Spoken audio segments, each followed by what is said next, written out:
Are we at one of those moments in history in which there is the necessity for a new world order? A, because of what's taken place in the Middle East, the rise of different kinds of groups, and B, what's happened in Asia, meaning that there has been a shift from the West to the East.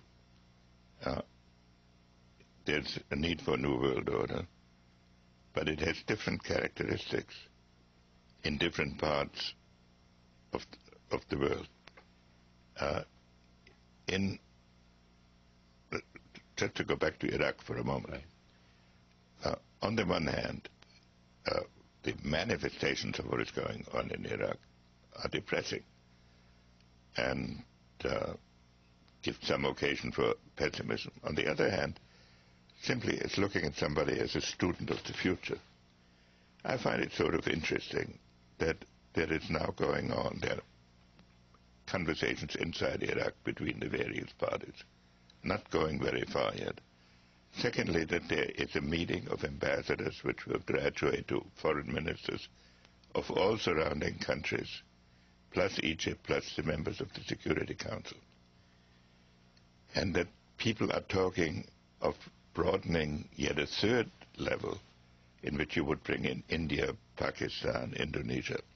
Now, none of this may succeed this time, but this to me is sort of the outline by which someday in the next few years a solution will emerge, that people will look into that cauldron and decide that they have to learn their limits, not just we, but everybody else. I want to make one point about globalization.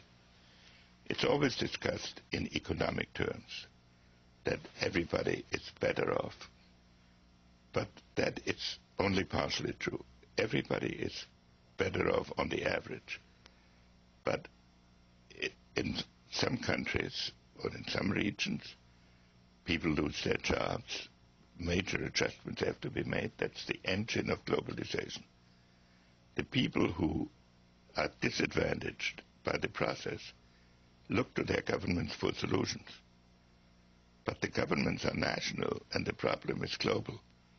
So how to bring about a relationship between the desirable process of globalization and its impact on the politics? You're encouraged that China will get better and will grow and will be a more responsive citizen of the world? I could write a script where this will not happen, because the pressures inside China are enormous to deal with so many But it's problems. incumbent on the next president to be able to... I would say to the new president what I'm saying to the current president, or I have said to previous presidents. The relations with China are the fundamental challenge of American policy. Because if we get that wrong, then much else we may do right. It's going to be subsumed in an attention to a conflict like the Cold War. And that is something that we must really avoid. And if we want to have a constructive world, the purely strategic and military problems that the shift in power relationships brings will confuse us if we do not consider that we have to bring about, together with other countries, a different consciousness of what a world order is. Now you have on the one extreme globalization, in which the nation is weakened. On the other extreme you have religion. Then in between you still have traditional states. And how you can get an international system in a world that is states and all these other movements, that is bound to produce problems. But I have actually, especially in the last month, developed the thought that yes, we are living in a period of tremendous turmoil now. But I think that at the end of this administration, with all its turmoil, and at the beginning of the next, we might actually witness the creation creation of a new order, because people looking in the abyss, even in the Islamic world, have to conclude that at some point ordered expectations must return under a different system.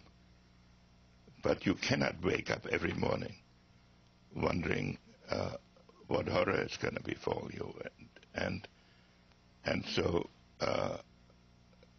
yes, we are in a I find it interesting that somebody called a conference of ambassadors in Baghdad of all the surrounding countries, plus the Security Council, and everybody came.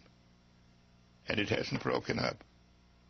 Of course it didn't settle anything yet, and it won't very necessarily quickly, but then they're adjourning to a foreign ministers meeting.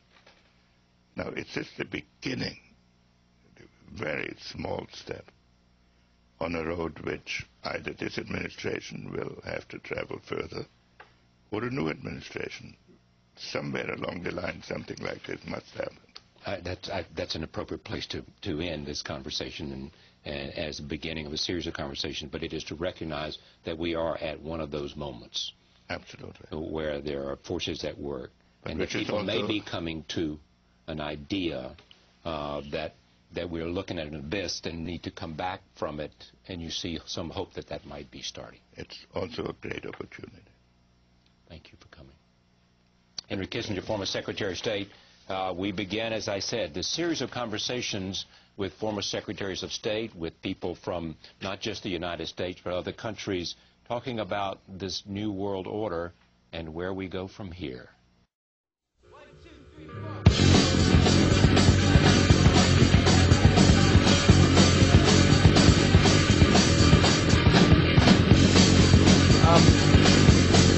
Okay, like, see, there's this,